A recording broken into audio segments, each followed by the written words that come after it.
Okay, so first of all, I know you guys are like, what in the world is Kim doing? I'm in Philadelphia, the beautiful city of Philadelphia, but I'm running up the famous Rocky Steps. Now, Kim, why are you on the Rocky Steps?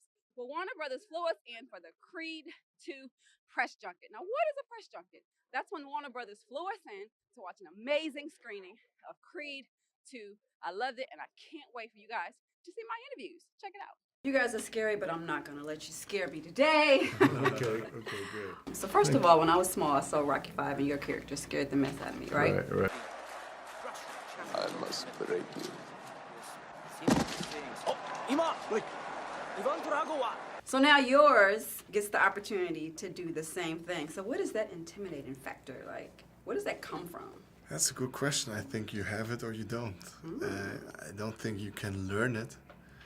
I mean, we're nice guys. You see us smiling right now. You're smiling right now. Some chicks dig it. Okay, right. So training for this role, is it harder to train for this role or to train for actual fighting? What do you think? In my opinion, Well, it's different, you know. I mean, was training harder. harder for a movie. like in top, yeah. Yeah, because you got the emotional arc, you got the, you know, in this case, the Russian dialogue, then you have the fighting, and the fighting is different because you can't connect. It's like a ballet kind of thing, you know, which is just much more creative and more challenging. Fighting is challenging too, but it's more, you know, then you just put a lot of energy into it. It doesn't have as much structure and as many levels as this does, you know. I agree with you here. Looking good. Okay, thank you. Tessa, your character is so amazing. First of all, we all want to know, is that really you singing? That is really me singing. That Yes. is you singing. I Yes. had a debate about this, and I'm like, I'm going to ask it myself. Yes, it is. In the first film, I got to write those songs and perform them, and again in the second one, I performed the songs and either write them myself or some of the songs collaborated with folks like James Fauntleroy and an amazing musician, Bibi Borelli. So yeah, that's me. Second go around, Creed 2. What are your thoughts on this one compared to the first one? Oh gosh, what are my thoughts on it? I think the thing that's always been exciting to me about the Rocky movies and the Creed films is they're films that are about all sorts of themes that we all understand, like love, whether it be romantic love, platonic love, the love of a mentor, the love of a parent, or just about family in general, and it's set in the backdrop of boxing. So I think this film continues that tradition.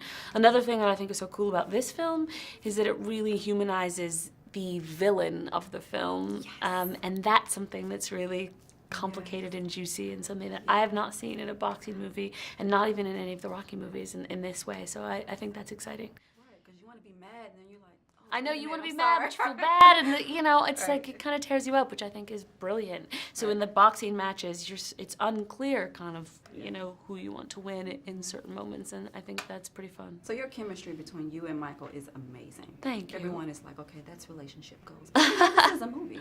You know, so what do you think it takes to have great chemistry in a relationship period? Girl, if I knew.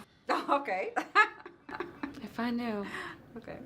Who knows? I don't know. Why do people like each other? I can't be sure. I think the thing that I love about my relationship with Mike, and also something that is reflected in the relationship between Adonis and Bianca, is they are friends. Yes. You know, of course there's chemistry and there's romance and there's sex and all those delicious things, but they are confidants and they're friends, and they speak honestly to each other and they keep each other honest. And to me, in the relationships at least that I've seen, I don't know the answers, but it feels like that's what folks have, and that keeps them together for a while. So I like that. Honesty and openness. Yeah. Transparency. Yeah, transparency. Awesome. You guys were just in Atlanta.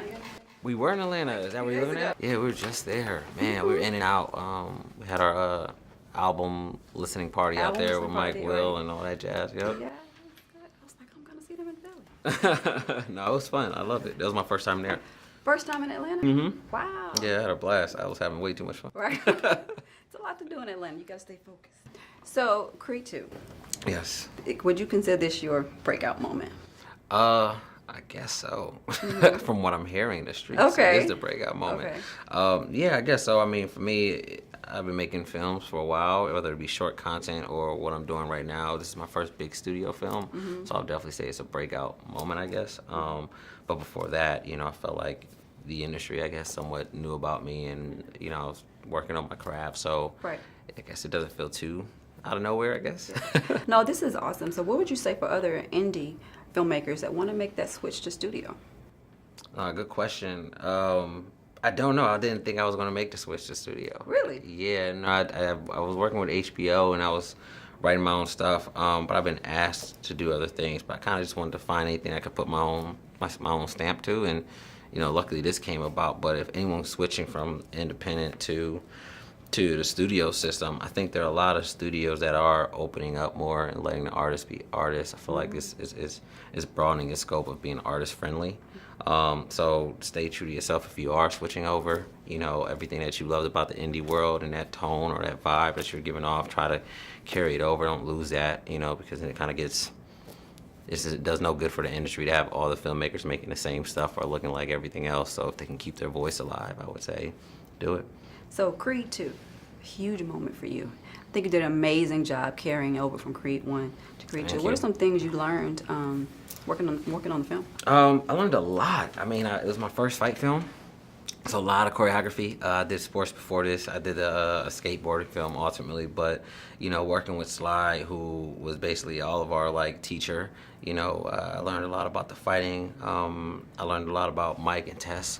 The chemistry is amazing on set, so I was able to play more. You know, my first feature was very much, I had a lot of unknown actors as well, like the kids, and so this one having actors who know their craft, you know, I learned a lot with dealing with actors in different styles and techniques, whereas usually I'm just teaching people how to act or be themselves in front of a camera, whereas this one, Michael has a different approach, Tess has a different approach to acting, so I learned a lot. I would say, yeah, and of course, how to shoot fights now. Right. I feel like I got it down.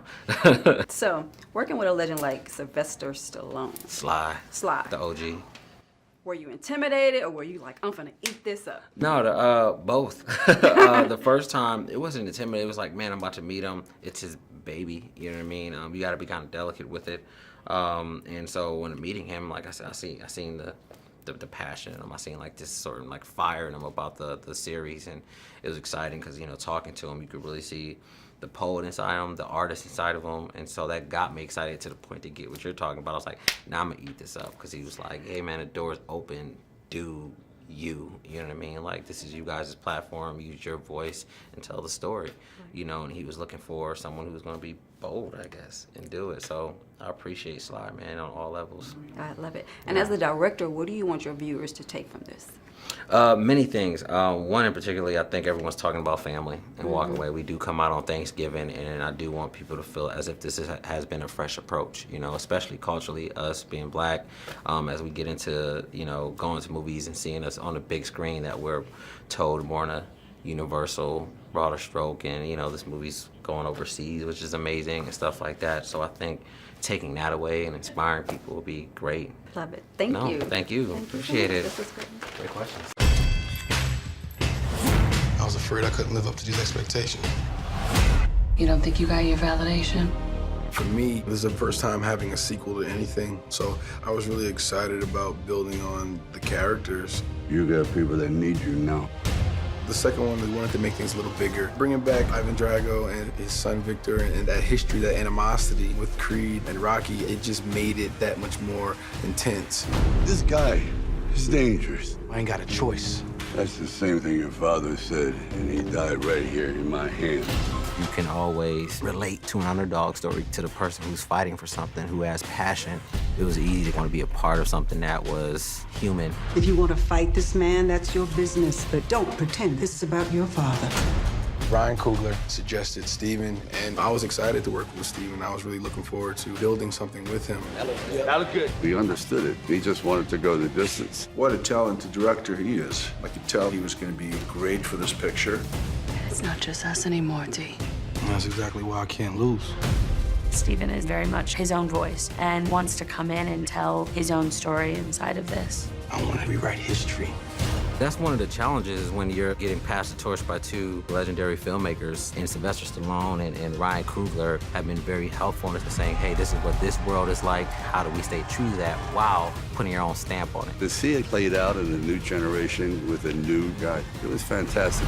It may not seem like it now, but This is more than just a fight. Steven has been a blast. He's a really strong leader, and you want to follow him.